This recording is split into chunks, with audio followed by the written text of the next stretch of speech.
அடேங்கப்பா! இது நம்ம லிஸ்ட்லயே இல்லையே அப்படிங்கிற மாரி ஒரு ட்விஸ்ட்டு வச்சாங்க பாருங்க சுபிக்ஷா. பார்வதி கதறி கதறி அழுதது மட்டும் தான் மிச்சம்.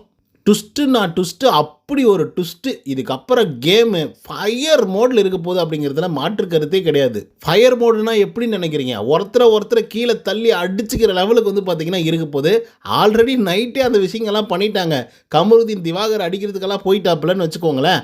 அது வேற விஷயம். இப்போ இந்த வீடியோவில் சுபிக்ஷா அவர்கள் விஜே பார்வதி அவர்களுக்கு ஒரு பெரிய துரோகத்தை பண்ணியிருக்காங்க. அந்தர் பல்ட்டி அடிச்சிருக்காங்க. அது என்ன? ஏன் அவ்வளோ தூரம் வந்து நம்ம பார்வதி அவர்கள் கதறி கதறி அழுதாங்க என்பதை பற்றி மட்டும் இந்த வீடியோவில் முழுசாக வந்து பார்க்கலாம். ஸோ இந்த வீடியோக்கு போகிறதுக்கு முன்னாடி நம்மளோட சேனலை சப்ஸ்கிரைப் பண்ணாதவங்க சப்ஸ்கிரைப் பண்ணிச்சுக்கோங்க. லைக்கை போட்டு வீடியோ பாருங்கள். வாங்க இந்த வீடியோக்குள்ள வந்து போகலாம். நம்ம விஜே பார்வதி அவர்கள் வந்து இருக்காங்க இல்லையா, அவங்க இந்த வாரத்தோடைய கியூசியாக வந்திருந்தாங்க. குவாலிட்டி செக்கிங் பர்சனாக வந்து இருந்துட்டு இருந்தாங்க. ஸோ அதில் இவங்களுக்கு ஒரு ஆதாயம் இருக்கணும் அப்படின்ற மாதிரி ஃபஸ்ட்டு டே வந்து பார்த்திங்க அப்படின்னா பர்ஃபெக்டாக பண்ணியிருந்தாங்க. 2வது நாள் ஒரு அப்கிரேடட் வெர்ஷன் வந்து கொடுத்தாரு பிக் பாஸ் அவர்கள். அதில் பாருக்கு யாரெல்லாம் எதிரியாக இருந்தாங்களோ அவங்களெல்லாம் வச்சு செய்யணும் அப்படின்னு சொல்லி வெஞ்சன்ஸை கொட்டி தீர்த்திருப்பாங்க டே 2வில். ஆனால் அது அவங்களுக்கே பேக் ஃபயர் ஆகிடுச்சு அப்படிங்கிறதெல்லாம் உங்களுக்கே நல்லா தெரிஞ்சிருக்கும். இன்றைக்கி டே 3 அப்படியே நார்மலாக ஃபேராக விளையாடுற மாதிரி ஆரம்பித்து கடைசியாக அன்ஃபேராக வந்து முடிச்சிருப்பாங்க பார்வதி. இதனால் சுபிக்ஷா அவர்களுக்கு வெற்றியும் கிடைச்சிது, அதிக காயினையும் சம்பாதிச்சாங்க, நாமினேஷன் ப்ரீஃபாஸ்க்கும் வந்து போயிட்டாங்க. அண்ட் இன்னொரு ஆளுக்கு நாமினேஷன் ப்ரீஃபாஸும் கொடுக்கலாம் அப்படிங்கிற ஒரு சிச்சுவேஷனுக்கு வந்து வந்துட்டாங்க. சுபிக்ஷாவுக்கும் பார்வதிக்கும் உள்ள டீல் என்ன அப்படின்னா, நீ ஒரு வேளை இந்த டாஸ்கில் ஜெயிச்சிட்ட அப்படிங்கிற பட்சத்தில் எனக்கு நாமினேஷன் ப்ரீஃபாஸ் தருவியா அப்படின்னு சொல்லி கேட்டாங்க பார்வதி. அதுக்கு வந்து சுபிக்ஷா அவர்கள் கொடுக்குறேன் அப்படின்னு வந்து சொல்லிட்டாங்க. அதே போல் ரம்யா கிட்டேயும் இதே டீலை வந்து பேசியிருந்தாங்க. ஏன்னா இவங்க 2 பேர் மட்டும் தான் அதிகப்படியான கேன்ஸ் வந்து வச்சுருந்தாங்க. கண்டிப்பாக இவங்க 2 பேரில் யாராவது ஒரு ஆள் தான் வெற்றி பெறுறாங்க அப்படிங்கிறது எல்லாருக்குமே தெரிஞ்ச ஒரு உண்மை தான். ரம்யாவும் என்ன பண்ணாங்கன்னா, நான் உங்களுக்கு நாமினேஷன் ப்ரீஃபாஸ் தரேன், என்னை வந்து நீங்கள் செலக்ட் பண்ணி விடுங்க, என்னை வந்து வெற்றி பெற வச்சிங்க அப்படின்னா உங்களுக்கு நாமினேஷன் ப்ரீஃபாஸ் தரேன் அப்படின்னு சொல்லி ரம்யா வந்து சொல்லியிருந்தாங்க. பட் ரம்யா வந்து பார்த்திங்கன்னா கொஞ்சம் ஜெர்க் அடிச்சிட்டாங்க. ஜெர்க் அடித்து நான் அரோரா சிங்க்லருக்கு தான் வந்து நாமினேஷன் ப்ரீஃபாஸ் தருவேன், ஏன்னா அவங்க கேட்டிருக்காங்க அப்படிங்கிற மாதிரி ரம்யா அவர்கள் சொல்லியிருந்தாங்க. அது மட்டும் இல்லாமல் பார்வதிக்கெலாம் நான் தரவே மாட்டேன், அதெல்லாம் சும்மா, இதெல்லாம் ஒரு டாஸ்க் தானே, அவங்களுக்கு நான் தரமாட்டேன் அப்படிங்கிறதுல உறுதியாக வந்து இருந்தாங்க. நாங்கள் 24/7 பார்க்குறோம், முடிஞ்ச அளவுக்கு எல்லாத்தையும் கவர் பண்ணிடுறோம், பார்க்குறோம், ஓகேங்களா. ஒரு சில விஷயங்கள் வந்து பார்க்க முடியாத ஒரு சுச்சுவேஷன் வந்துச்சு அப்படின்னா பார்க்க மாட்டோம், ஓகே. ரம்யா மட்டும் கரெக்டாக மாட்டிட்டாங்க. எந்த இடத்துல வந்து இவங்க குத்த போகிறாங்க அப்படிங்கிறது முன்கூட்டியே தெரியும். நம்ம வீடியோ கூட வந்து போட்டிருந்தோம். கண்டிப்பாக விஜே பார்வதிக்கு இவங்க ஆப் அடிக்க போகிறாங்க, ஒரு வேளை இவங்க வந்து ஜெயிச்சிட்டாங்க அப்படின்னா அப்படிங்கிறத நம்ம ஒரு வீடியோவே வந்து பார்த்திங்கன்னா பதிவு பண்ணியிருக்கோம். ஆனால் சுபிக்ஷா அவர்கள் எந்த செந்திலிருந்து எந்த பொந்திலிருந்து பேசுனாங்களாம் எனக்கு தெரியாது. ஆனால் பர்ஃபெக்டாக அந்த டாஸ்க்கை பண்ணி முடித்தாங்க அப்படின்னு வந்து சொல்லலாம். கியூசியை அவங்க கவனிச்சுக்கிட்ட விஷயங்களாக இருக்கட்டும், அதே மாதிரி பர்ஃபார்மன்ஸ் பண்ண விஷயங்களாக இருக்கட்டும், எல்லாமே பர்ஃபெக்டாக பண்ணாங்க. ஸோ இன்றைக்கி ரம்யா மேலே விஜய் பார்வுக்கு வந்த ஒரு டவுட்னால சரி நம்ம வந்து சுபிக்ஷா கிட்டே போகலாம் அப்படின்னு சொல்லி சுபிக்ஷாவை நோக்கி வந்து போகிறாங்க. அதுக்கு ஒரு முக்கியமான காரணம் திவாகர். ஏன்னா திவாகருக்கு வந்து சுபிக்ஷாவை தான் வின் பண்ண வைக்கணும் அப்படின்ற ஒரு மைண்ட் வந்து பார்த்திங்க அப்படின்னா இருந்துகிட்டே இருந்தது. சொல்லிக்கிட்டே இருந்தார், நேற்றுக்கும் சொன்னார், அதுக்கு முன்னாடி நாளும் சொன்னார், இன்றைக்கும் வந்து சொல்லிகிட்டே தான் வந்திருந்தார். சரி இந்த ஆள் வந்து நம்ம என்ன சொன்னாலும் அவர் கேட்க மாட்டேங்கிறாரு, அவரோட வழியிலே போயிடலாம், எப்படி ரம்யா நமக்கு கொடுக்க மாட்டா, சரி சுபிக்ஷாவை கொடுக்க வைக்கலாம் அப்படின்னு சொல்லி சுபிக்ஷா கிட்ட டீல் பேசுகிறாங்க. நாமினேஷன் ப்ரீஃபாஸ்க்கு அவங்க கொடுக்குறான் அப்படின்னு சொல்லி ஒத்துக்கிறாங்க, ஜெயிக்கவும் செய்கிறாங்க. நைட் என்ன ஆகுது அப்படின்னு பார்த்தீங்கன்னா காயின்ஸ் எல்லாம் அனௌன்ஸ்மெண்ட் பண்ணுறாங்க, ஜெயிச்சிட்டாங்க. ஜெயிச்சதுக்கு அப்புறம் வந்து விஜய் பார்வதி அவர்கள் வந்து கூப்பிட்டு பேசுகிறாங்க. இப்போ பிக் பாஸ் ஒரு பெரிய ட்விஸ்ட் வச்சிட்டாப்புல. என்ன ட்விஸ்ட் அப்படின்னா, அந்த டாஸ்க் முடிஞ்ச உடனே நீங்கள் நாமினேஷன் ப்ரீஃபாஸ் யாருக்கு தரீங்க அப்படின்னு சொல்லி கேட்டிருந்தா டக்குன்னு ஒரு முடிவு வந்து தெரிஞ்சிட்டுருக்கும். சண்டை போட்டிருப்பாங்க, கத்திருப்பாங்க, கதறிப்பாங்க, அதுக்கப்புறம் அமைதியாக இருப்பாங்க. ஆனால் அவர் என்ன சொல்லிட்டாரு, நெக்ஸ்ட் வீக் நாமினேஷன் வருது இல்லையா, அப்போ தான் நீங்கள் சொல்லணும் அப்படின்ற மாதிரி வந்து சொல்லிட்டாங்க.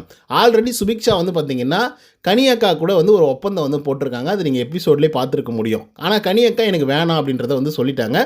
ஒன்று நீங்கள் விக்ரமுக்கு கொடுங்க, இல்லைனா வியானாவுக்கு கொடுங்க அப்படின்னு சொல்லி. இவங்க என்ன பண்ணிட்டாங்க, சுபிக்ஷா அவர்கள் பார்வதி கிட்ட பேசும்பொழுது பார்வதியை கூப்பிட்டு பேசுகிறாங்க.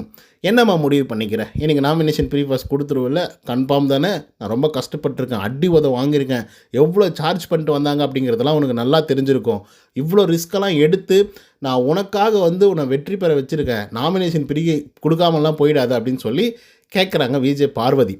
அதுக்கு நம்ம சுபிக்ஷா என்ன சொல்கிறாங்க அப்படின்னா, ஒரு 10 மினிட்ஸ் யோசிச்சுட்டு வந்து சொல்லட்டா அப்படின்னு வந்து கேட்குறாங்க. இதை கேட்ட உடனே விஜய் பார்வதிக்கு பயங்கர ஷாக்கு. ஏன்டா எனக்குன்னு நீ நாமினேஷன் ப்ரீஃபாஸ் கொடுக்குற அப்படின்னு சொல்லி தான் என்கிட்ட வந்து இப்படிலாம் டீல் பேசுனதுக்கப்புறம் உடஞ்ச பாட்டில், கிராக் விழுந்த பாட்டில் அப்படின்னு சொல்லி எல்லாத்தையும் நாங்கள் செலக்ட் பண்ணி எவ்வளோ அக்கப்போர் பண்ண முடியுமோ அவ்வளோ அக்கப்போரை பண்ணி உன்னை ஜெயிக்க வச்சோம். ஆனால் நீ என்ன பண்ணுறப்போ ஒரு 10 நிமிஷம் டைம் கேட்குற, இதுக்கப்புறம் நீ யோசிப்பியா அப்படின்னு பார்வதிக்கு தோன்றுச்சு.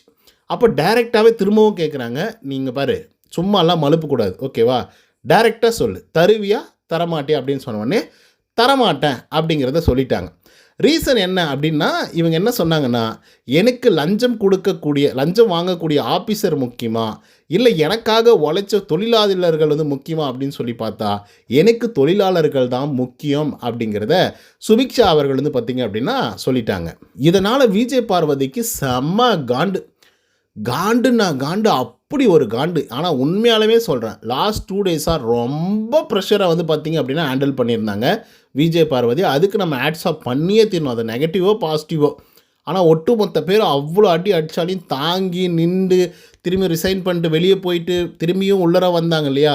ஸோ அதுக்கெல்லாம் நம்ம பாராட்டியே தீரணும். பட் இந்த கேமை அணுகிற விதம் அப்படின்னு ஒன்று இருக்குல்ல, அது உண்மையாகவே ஸ்மார்ட்டாக தான் அவங்க மூவ் பண்ணாங்க. யாருக்காக விளையாடினாங்க அப்படின்னு பார்த்தீங்கன்னா சுபிக்காக விளையாடினாங்க. ஆனால் சுபியே கடைசியாக வந்து நாமினேஷன் ப்ரீபாஸ் உங்களுக்கு தரமாட்டேன், உழைச்சி தொழிலாளர்களுக்கு தான் தருவேன் அப்படின்னு சொன்னோடனே அவங்களால அதை ஏற்றுக்கவே முடியல. ஸோ அதனால் என்ன பண்ணுறாங்க, வெளியே போய் பயங்கரமாக கோவப்பட்டு கமருதீன் கிட்ட வந்து சொல்கிறாங்க. கமருதீன் இருக்கார், அதுக்கப்புறம் வினோத் இருக்கார், பிரவீன்ராஜ் வந்து இருக்காங்க. அந்த இடத்துல போய் சுபிக்ஷாவுடைய கேஸ்ட்டை பற்றி சொல்கிறாங்க ஓகேங்களா. அவங்க வந்து ஏதோ மீனவர் சமுதாயத்துலேருந்து வரேன்னு சொல்கிறா, இவெல்லாம் ஏதோ புனித மாதிரி வந்து பேசிகிட்டு இருக்கா, அதுக்கப்புறம் அன்னை தெரசா மாதிரி வந்து பேசிகிட்டு இருக்கா, இவெல்லாம் ரொம்ப ஒஸ்ட்டு, இவளுக்கு தேவை அப்படின்னா என்ன வேணாலும் பண்ணுவா, அவள் நாமினேஷன் ப்ரீபாஸ் மட்டும் வேறு யாருக்காவது கொடுத்துட்டா அப்படின்னா நான் அவளை போட்டு கிளின்னு வந்து கிழிச்சிடும் அப்படின்னு சொல்லி கேஸ்ட்டை பற்றி ரொம்ப மோசமாக வந்து பார்த்திங்கன்னா பேசுகிறாங்க. ஆனால் அது எல்லாமே மியூட்டில் தான் போட்டிருந்தாங்க. அப்படி இருந்து உனக்கு எப்படிடா தெரியும் அப்படின்னு சொல்லி நீங்கள் கேட்கலாம். அது வந்து பார்த்திங்க அப்படின்னா பிரவீன்ராஜ் வந்து பார்த்திங்கன்னா அதில் சொல்கிறார், பாருங்கள் நீங்கள் திட்டுறதுனா திட்டுங்க, ஆனால் ஒரு பர்சனை பார்த்து கேஸ்ட்டை வச்சு பேசுகிறதெல்லாம் பேசாதீங்க அப்படின்றத வந்து கிளியராக வந்து சொல்கிறார் ஓகேங்களா. ஏன்னா இவங்க சொன்ன டோன் வந்து அந்த மாதிரி தான், இவங்க மீனவ சமுதாயத்துலேருந்து வந்துட்டாங்க, இந்த கேஸ்ட்லேருந்து வந்துட்டு அப்படின்ற மாதிரி எல்லாம் சொல்லிட்டு இருந்தாங்க. ஸோ அது வந்து பார்த்திங்கன்னா நம்மளால் கேப்சர் பண்ண முடிஞ்சு அண்ட் கேட்க முடிஞ்சு. அது உண்மைதான், உண்மை ஓகேங்களா. கேஸ்ட்டை பற்றி தப்பாக பேசினாங்க, அதுவும் குறிப்பாக சுபிக்ஷாவுடைய கேஸ்ட்டை பற்றி. எனக்கு தெரியும் இங்கேருந்து வரக்கூடிய ஆட்கள், இந்த கேஸ்ட்லேருந்து வர்ற ஆட்கள் இந்த புத்தி போகவே போகாது, அந்த புத்தியை காமிச்சிட்டா பார்த்தியா அப்படிங்கிற ஒரு கேரக்டர் அசாசினேஷன் மட்டும் வைக்காமல் கேஸ்டோடைய அசாசினேஷனும் வந்து வச்சுருந்தாங்க. ஸோ அதில் இடத்துல வந்து பார்த்திங்க அப்படின்னா எனக்கு மிகப்பெரிய அளவில் முரண்பாடு வந்து இருக்குது. ஒரு பர்சன் வந்து எங்கேருந்து வரான், எந்த கேஸ்ட்டாக இருக்கான் அப்படின்றத வச்சு மட்டுமே அவங்களோட பிஹேவியரை வந்து பார்த்திங்கன்னா உங்களால் சொல்லவே முடியாது அப்படிங்கிறதெல்லாம் தாண்டி சொல்லவும் கூடாது. அப்படி பார்த்தா விஜய் பார்வதி வேறு ஒரு கேஸ்ட்லேருந்து தான் வந்திருக்காங்க சரிங்களா. ஆனால் அதை பற்றி பேசுகிறது தப்பு தான். பட் எனிஹவ் இந்த இடத்துல கம்பேரிசன் அப்படின்னு சொல்லி வரும்பொழுது நம்ம பேசி தான் ஆகணும் அஃப்கோர்ஸ். இப்போ அவங்க வேறு ஒரு கேஸ்ட்டை கூட இருக்கட்டுமே, அவங்க எத்தனை வேலைகள் பண்ணுறாங்க, எத்தனை பேருடைய கால்களை வந்து பிடிக்கிறாங்க, எத்தனை கால்களை தள்ளி விடுறாங்க அப்படிங்கிறதெல்லாம் உங்களுக்கு தெரியும். அப்போ ஒரு கேஸ்ட்டவே ரெப்ரசன்ட் பண்ணுற மாதிரி தான் நீங்கள் இருக்கிறீங்க அப்படின்ற மாதிரி விஜய் பார்வதியை நம்மளால் கிரிட்டிசிசம் பண்ண முடியுமா என்ன? பண்ண முடியாதுல்ல, பண்ணவும் கூடாதுல்ல. இவ்வளோ பெரிய டெலிவிஷனில் வந்து இவ்வளோ ஓப்பனாக இவ்வளோ பெரிய ஸ்டேட்மெண்ட்டை வந்து சொல்கிறது அப்படிங்கிறதெல்லாம் ரொம்ப சாத்தியமே இல்லாத ஒரு கேவலமான ஒரு செயல் அப்படின்னு நான் சொல்லுவேன். அந்த ஒரு விஷயத்தை விஜய் பார்வதி செஞ்சாங்க. அதுக்கப்புறம் சோபா கிட்ட போகிறாங்க, கமருதீன் வந்து காம்ப்ரமைஸ் பண்ணுறாங்க. பட் இருந்தாலும் பயங்கரமாக அழுக ஆரம்பிச்சுறாங்க. அந்த நேரத்தில் வந்து திவாகர் உள்ளே வர்றார். உன்னால் தானே எல்லாமே ஆகிறது, நான் எவ்வளவோ சொன்னேன், படித்து சொன்னேன், ரம்யாவுக்கு பண்ணலான்னு நான் சொன்னேன், ஆனால் நீ தான் சுபிக்ஷா அப்படின்னு சொல்லி சுபிக்ஷாவுக்கு பண்ண வச்சுட்டேன். என்னை எவ்வளோ குத்துறாங்க, எவ்வளோ கஷ்டப்படுத்துகிறாங்க, ஆனால் எனக்காக நீ நிற்கவே மாட்டேங்கிறேன்னு, எப்போ பார்த்தாலும் உன்னை பற்றி மட்டுமே யோசிக்கிறேன் அப்படின்னு சொல்லி பயங்கரமாக கதறி அழுதுட்டுருக்காங்க. அந்த நேரத்தில் வந்து கமருதீன் வந்து ஆறுதல் சொல்கிறாங்க. அண்ட் நம்ம வினோத் இருக்கார் இல்லையா, அவர் வந்து பார்த்திங்க அப்படின்னா நிஜமாகவே ஏற்றி விடுறாருங்க. அவர் வந்து இந்த ஆளுக்கு ஒன்றுமே தெரியுறதில்ல, இந்த ஆளுக்கு கேமுன்றதே புரியுறதில்ல, எப்போ பார்த்தாலும் கேமரா நடிப்பு இப்படியே தான் வந்து போயிட்டுருக்கானே தவிர ஒன்றுமே புரிய மாட்டேங்குது அப்படின்னு சொல்லி வினோத் வந்து பார்த்திங்க அப்படின்னா ஒரு பக்கம் வந்து திவாகரை திட்டிகிட்ருக்காரு. ஸோ அதுக்கு வந்து பார்த்திங்க அப்படின்னா திவாகர் வந்து ரியாக்ஷன் வந்து, நான் என்ன பண்ணிட்டோம் பாரு, அவன் வந்து நாமினேஷன் ப்ரீஃபாஸ் தரலனா நான் என்ன பண்ணிட்டோம் அப்படின்னும் போது பார்வதிக்கு இன்னும் பயங்கர கோவம். எல்லாமே உன்னால் தான் ஆகுறது, நீ சொன்னதுனால தான் அந்த பொண்ணுக்கு வந்து நாமினேஷன் ப்ரீபாஸ் கொடுக்கணும், சாரி அந்த பொண்ணை வந்து வெற்றி பெற வைக்கணும், நாமினேஷன் ப்ரீபாஸ் வந்து நமக்கு அது மூலிமா கிடைக்கும் அப்படின்னு சொல்லி நான் அந்த பொண்ணுக்கு சப்போர்ட் பண்ணேன் அப்படிங்கிற மாதிரி. ஆக்சுவலாக பார்வதியும் வந்து பண்ணாங்க தான். ஆனாலும் ஒட்டுமொத்தமா தூக்கி திவாகர் மேல பழிய போட்டாங்கன்னு வச்சுக்கோங்களேன். இந்த மாதிரிலாம் நடந்துட்டுருக்கு. ஓகேங்களா? ஸோ இந்த விஷயத்துலேருந்து நம்ம என்ன சொல்ல வரோம் அப்படின்னு பார்த்தீங்கன்னா, விஜய் பார்வதி ரொம்ப டஃப்பான ஃபைட்டெல்லாம் எடுத்தாங்க. இன்றைக்கெல்லாம் விளையாடினதெல்லாம் வேறு லெவல் கேம்.